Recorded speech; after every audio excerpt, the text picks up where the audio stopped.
Hello everyone, ये है target 4। ठीक है, ये 5वां चैप्टर है एनवायरनमेंट की घटना चक्र का। कौन सा चैप्टर है? ओजोन परत क्षरण यानी कि ओजोन लेयर डिप्लीशन। अब ध्यान रखना, ये 2 घंटे में आपको करना है।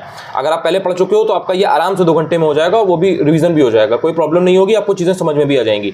अगर आपने पहले बिल्कुल नहीं पढ़ा है और आप पहली बार तैयारी शुरू कर रहे हो तो 3 घंटे में आप हर हालत में एट एनी कॉस्ट कंप्लीट कर लोगे इसको।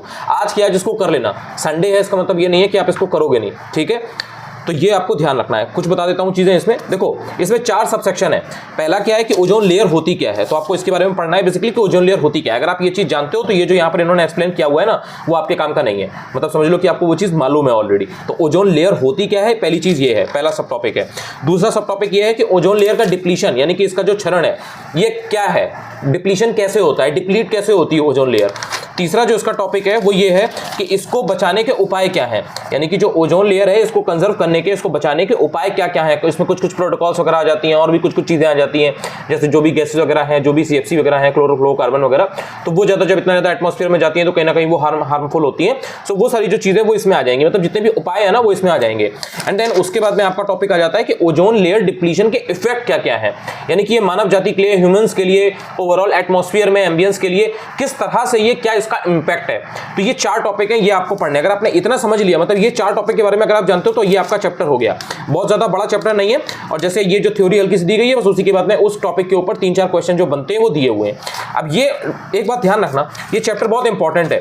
2 घंटे के अंदर अगर आपने इस चैप्टर को कंप्लीट कर लिया तो आप मान के चलो कि आपका 1 या 2 क्वेश्चन पक्के हैं ही। देखो, ऐसा नहीं है कि ओजोन लेयर में सिर्फ ओजोन लेयर के बारे में ही पूछेगा, वो ये भी पूछ सकता है कि ओजोन लेयर कहां मिलती है। आपने अक्सर देखा होगा कि स्ट्रेटोस्फीयर जो होता है ना, समताप मंडल, इसके ऊपर क्वेश्चन आ जाता है।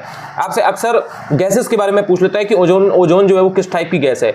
आपसे अल्ट्रावायलेट रेडिएशन के बारे में पूछ लेता है। तो ये सारी चीजें कहीं ना कहीं इसी में आ जाती हैं। कई बार आपने देखा होगा कि जो ओजोन लेयर है ना, उसको कैसे मापा जाता है, कैसे उसको मेजर किया जाता है, उसकी मोटाई वगैरह को, सो उसको पूछ लिया जाता है। सो बेसिकली ये जो गैस वगैरह है ना, ये सब इसी से रिलेटेड चीजों को ओजोन लेयर के अंदर पूछता है। तो बस इतना सा इसमें है, तो ये चीज हो गई।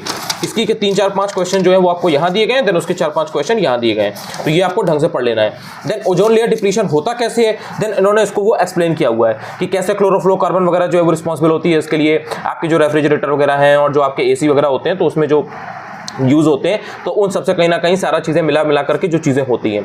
ठीक है, तो यहीं पर इन्होंने इस चीज को एक्सप्लेन किया हुआ है और देन एक डायग्राम के थ्रू समझाया हुआ है। तो ये डायग्राम समझ लेना, मेंस में काम आएगा। प्री में तो नॉर्मल है, आपसे प्री में कोई डायग्राम तो पूछेगा नहीं, लेकिन मेंस में जब आंसर राइटिंग करोगे और ओजोन लेयर से रिलेटेड कोई चीज आएगी तो वहां पर you can make this diagram. ठीक है, तो ये डायग्राम जरूर देख लेना। और जो चीज आपको बताई थी CFC वाली, उसी को उन्होंने यहाँ पर एक्सप्लेन करके लिखा हुआ है। ठीक है, यही पढ़ना होता है। इसी से रिलेटेड 4-6 क्वेश्चन घुमा के दिए हुए हैं, तो उनको आप ढंग से पढ़ोगे तो मतलब एक बार ढंग से आपने पढ़ लिया तो वो सब आपके निकल जाएंगे, उसमें कुछ हो नहीं।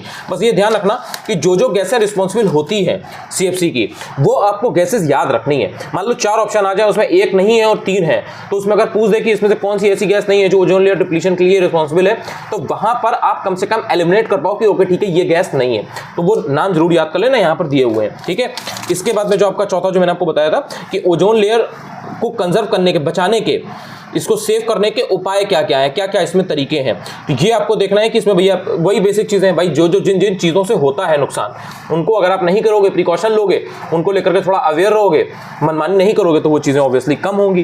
तो ये चीजें हैं, उसी से रिलेटेड कुछ कुछ प्रोटोकॉल वगैरह भी हैं, प्रयास किए गए हैं लोगों ने मिलकर के, कुछ कुछ चीजें की, तो वही आपको इसमें प्रोटोकॉल वगैरह देखने को मिल जाती है। वो प्रोटोकॉल यहाँ आती है, उनको एक्जैक्टली याद कर लेना, डायरेक्टली आपसे वो पूछा जाता है। आपने देखा होगा ओजोन डे किस दिन कमेमोरेट किया जाता है, वो भी आपसे पूछ लिया जाता है। मतलब ये तो लगातार 2 साल यूपीएससी में क्वेश्चन आया है। 16 सितंबर, तो जो इंपॉर्टेंट दिन होता है ना, अंतरराष्ट्रीय ओजोन दिवस 16 सितंबर, ये इसको तो मतलब आपको एकदम ऐसे पता होना चाहिए जैसे आपको ABCD आती है, अपना नाम जैसे आप जानते हैं, अपने फ्रेंड का नाम जैसे आप जानते हैं, अपने फ्रेंड का घर जैसे आप जानते हैं, उस तरह से ये आपको याद रखना है।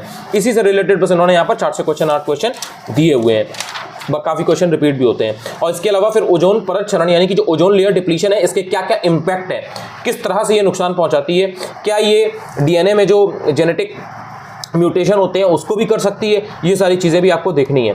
और जो आपका ये ऑस्ट्रेलिया न्यूजीलैंड वगैरह है, वहाँ पर ओजोन लेयर डिप्लीशन का क्या हाल है थोड़ा सा आपको पता होना चाहिए। मैं आपको हिंट दे रहा हूँ, अब आपको जाकर के पढ़ना है कि जो स्किन कैंसर वगैरह है या जो इस तरीके की बीमारियाँ हैं, क्या वो ओजोन लेयर डिप्लीशन से उसका कोई रिलेशन है, और ऑस्ट्रेलिया न्यूजीलैंड में इस तरीके की चीज़ें क्या हैं, ये आपको थोड़ा सा पढ़ना है। यहाँ पर उन्होंने थोड़ा सा एक्सप्लेन किया हुआ है कि जो अल्ट्रावायलेट रेडिएशन होती है, इनका जीवधारियों पर क्या इफेक्ट पड़ता है, कितना हार्मफुल इफेक्ट पड़ता है, यही यहाँ पर इन्होंने आपको बताया हुआ है। उसी से रिलेटेड 3 क्वेश्चन आपको दिए हुए हैं आपके सामने। ये चीज़ है 2 से 3 घंटा मैक्सिमम, और ये आज के आज कर लेना। पहली बार अगर मेरा ये वीडियो आप देख रहे हो तो चाहो तो चैनल को सब्सक्राइब भी कर सकते हो, टेलीग्राम चैनल जरूर ज्वाइन कर लेना, बिकॉज सारी पीडीएफ वगैरह है, जो भी चीज़ें काम की होती है मैं वही भेजता हूँ। अनुज चतुर्वेदी यूपीएससी, यही है।